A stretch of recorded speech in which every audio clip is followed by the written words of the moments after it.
Hello बच्चों, तो हमने पिछली क्लास में जो है भोजन के घटक जो चैप्टर है इसको जो थ्योरी से कंप्लीट कर लिया था। अब हम इसके अभ्यास प्रश्न हैं उनको आज की क्लास में सॉल्व करेंगे।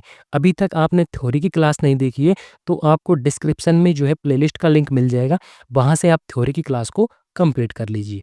देखिए अभ्यास प्रश्न को सॉल्व करते हैं। तो पहला प्रश्न है कि हमारे भोजन के मुख्य पोषक तत्वों के नाम लिखिए। तो देखिए मैंने आपको बताया था कि हमारे भोजन के पोषक तत्व कौन-कौन से हैं। तो कार्बोहाइड्रेट होता है, ठीक है? प्रोटीन होता है, वसा होती है, खनिज लवण, विटामिन, जल और उपक्षांश होते हैं, ठीक है? लेकिन इनमें से जो मुख्य पोषक तत्व होते हैं वो 3 ही होते हैं, कार्बोहाइड्रेट, प्रोटीन और वसा, ठीक है? तो मुख्य पोषक तत्वों के नाम क्या हो गए? कार्बोहाइड्रेट, प्रोटीन और वसा हो गए, ठीक है? दूसरा प्रश्न है, निम्नलिखित के नाम लिखिए और इसका पहला क है कि पोषक जो हमारे शरीर को मुख्य रूप से ऊर्जा देता है। अब देखिए, हमने बात कही थी कि पोषक जो मुख्य रूप से ऊर्जा देता है और ऊर्जा देने का जो सबसे ज़्यादा काम किसका होता है? ऊर्जावर्धक भोजन जो कहा था हमने, कार्बोहाइड्रेट को कहा था। तो इसका उत्तर क्या हो जाएगा? कार्बोहाइड्रेट हो जाएगा। लेकिन अगर कार्बोहाइड्रेट के साथ में आप वसा भी लिख सकते हैं, क्योंकि वसा से भी हमें काफ़ी ज़्यादा ऊर्जा प्राप्त होती है। लेकिन सबसे पहले जो तुरंत ऊर्जा के रूप में जो हमें देता है, वो कौन होता है? कार्बोहाइड्रेट होता है। ठीक है बच्चों? अगला है कि पोषक जो हमारे शरीर की वृद्धि और अनुरक्षण के लिए आवश्यक है। शरीर की वृद्धि करता है। अब वृद्धि किसके ज़रिए होगी? और अनुरक्षण मतलब कि जो हमारे शरीर की रक्षा करता है। तो रक्षा और वृद्धि किससे होगी? प्रोटीन से होगी। क्योंकि प्रोटीन जो होती है वो हमारी कोई चोट लग जाती है तो उसको घाव को भरने का काम करती है। इसलिए इसका उत्तर प्रोटीन होगा। ठीक है? ग वह विटामिन जो हमारी अच्छी दृष्टि के लिए आवश्यक है।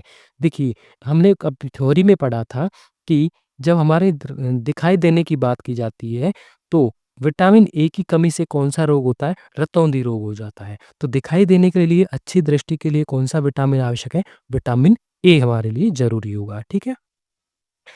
घ है वह खनिज जो अस्थियों के लिए आवश्यक है। हड्डियों के लिए किस खनिज की सबसे ज़्यादा आवश्यकता होगी? तो इसका उत्तर होगा कैल्शियम, क्योंकि कैल्शियम से जो है हड्डियाँ मजबूत होती हैं। ठीक है? अगला तीसरा प्रश्न है,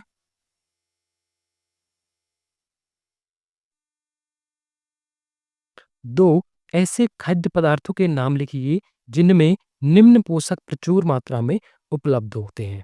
तो पहला क है वसा। तो वसा कौन-कौन से पदार्थ के में उपस्थित होती है, उनके नाम लिखना है। तो पहला तो हो गया मक्खन, उसके अंदर भी वसा उपस्थित होती है, ठीक है? और दूसरा वनस्पति तेल। तो वनस्पति तेल के अंदर भी जो है, जैसे कि सरसों का तेल हो गया, मूँगफली का तेल हो गया, सोयाबीन का तेल हो गया, इन सभी के अंदर जो है वसा प्रचुर मात्रा में पाई जाती है। यहाँ पर मैंने लाल पेन से जो है प्रश्न लिखे हैं और नीले पेन से उनके उत्तर लिखे हैं, ठीक है? ख है मंड। तो मंड स्टार्च किसके अंदर होता है? और स्टार्च की बात करते हैं तो स्टार्च जो है कार्बोहाइड्रेट के रूप में मिलता है।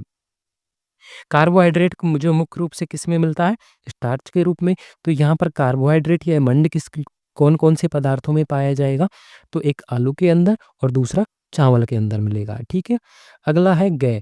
ग का मतलब आहारी रेशे। आहारी रेशे अभी हमने पढ़ा था, रुक्षांश जो होते हैं पिछली क्लास में। तो आहारी रेशे या रुक्षांश किस में पाए जाएँगे? तो ताजे फल, दाल या फिर जो इसके अलावा जो है सलाद में भी पाए जाते हैं। किसमें पाए जाएँगे? सलाद के अंदर भी पाए जाएँगे और जो है दलिया भी लिख सकते हैं। जो अनाजों की बाह्य परत होती है, ऊपर वाली परत उसमें जो है आहारी रेशे पाए जाते हैं, ठीक है?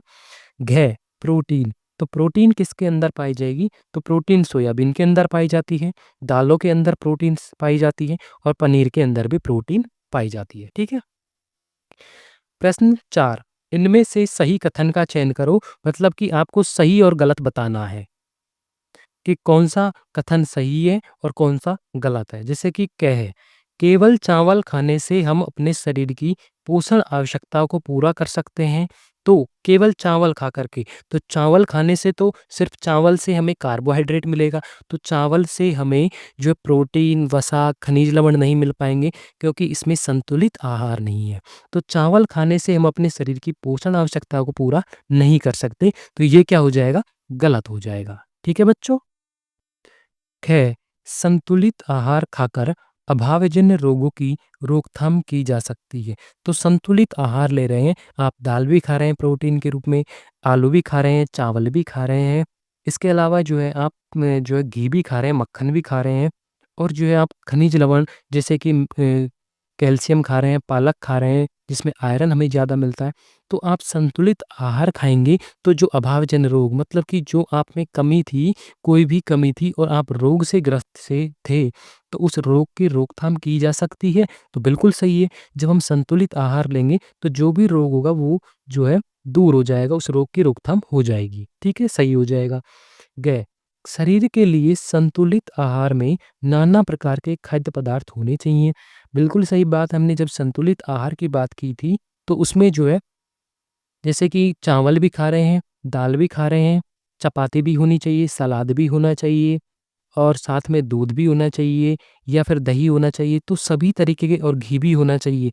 तो कार्बोहाइड्रेट, प्रोटीन, वसा, विटामिन, खनिज लवण इन सभी से युक्त जो संतुलित आहार होगा, तो उसमें अनेक प्रकार के अलग-अलग खाद्य पदार्थ होते हैं, तो होने भी चाहिए, ठीक है? तो ये भी सही है, अनेक प्रकार के संतुलित आहार में अलग-अलग प्रकार के खाद्य पदार्थ होंगे, तभी तो वो संतुलित आहार होगा। तो अलग-अलग प्रकार के खाद्य पदार्थ होने चाहिए, ठीक है, सही है। घ शरीर को सभी पोषक तत्व उपलब्ध कराने के लिए केवल मांस पर्याप्त है और देखिए मांस में जो है विटामिन सी नहीं होता और हमें विटामिन सी भी ज़रूरत होता है। मांस में जो है सिर्फ प्रोटीन तो मिल जाती है लेकिन और चीज़ें हमें नहीं मिल पाती। तो इस वजह से केवल मांस जो है वो सभी पोषक तत्व उपलब्ध नहीं करा पाता। ठीक है? तो ये गलत हो जाएगा। ठीक है बच्चों? अगला प्रश्न है 5। रिक्त स्थानों की पूर्ति कीजिए। अब यहाँ पे क्या है, जिसमें रिक्त स्थान बनाया है और इसमें कहा गया है कि विटामिन डी के अभाव से होता है। अगर किसी व्यक्ति को विटामिन डी की कमी हो गई है, तो उसको कौन-सा रोग होगा? तो विटामिन डी के से हमने जब क्लास में पढ़ा था थ्योरी की में, तो बताया था हमने कि विटामिन डी से रिकेट्स रोग हो जाता है। कौन-सा रोग हो जाता है? तो रिकेट्स रोग विटामिन डी के अभाव से होता है। ठीक है? ख डैश की कमी से बेरी-बेरी नामक रोग होता है। तो जब हमने क्लास में पढ़ा था बेरी-बेरी कौन से विटामिन की कमी से होता है? बी की कमी से। तो विटामिन बी की कमी से बेरी-बेरी नामक रोग होता है। ग विटामिन सी के अभाव से डैश नामक रोग होता है। तो विटामिन सी जो है खट्टे फलों युक्त होता है और खट्टे फल अगर नहीं होंगे तो हमें स्कर्वी रोग, त्वचा का रोग हो जाएगा, जिसमें जो है चर्म रोग हो जाएगा, खाज, खुजली, दाद। तो विटामिन सी के अभाव से स्कर्वी नामक रोग हो जाता है। ठीक है बच्चों? घ हमारे भोजन में डैश अभाव से रतौंधी रोग होता है। तो अभी हमने इस अभ्यास प्रश्नों को सॉल्व करते हुए पढ़ा था। शायद दूसरा प्रश्न था कि विटामिन ए की कमी से जो है कौन-सा रोग होता है? रतौंधी रोग होता है। तो अगर हमारे भोजन में विटामिन ए नहीं है तो कौन-सा रोग हो जाएगा? रतौंधी रोग हो जाएगा। तो इसका उत्तर हो जाएगा विटामिन ए। ठीक है बच्चों? तो बच्चों हमने यहाँ पर जो है पहला चैप्टर जो है भोजन के घटक उसको थ्योरी भी कंप्लीट कर ली और उसके हमने प्रश्न भी कंप्लीट कर लिए हैं जो कि बुक में दिए हुए थे। तो बच्चों वीडियो को लाइक करना, चैनल को सब्सक्राइब कर लेना। ठीक है बच्चों, आगे भी क्लास आपको मिलती रहेगी।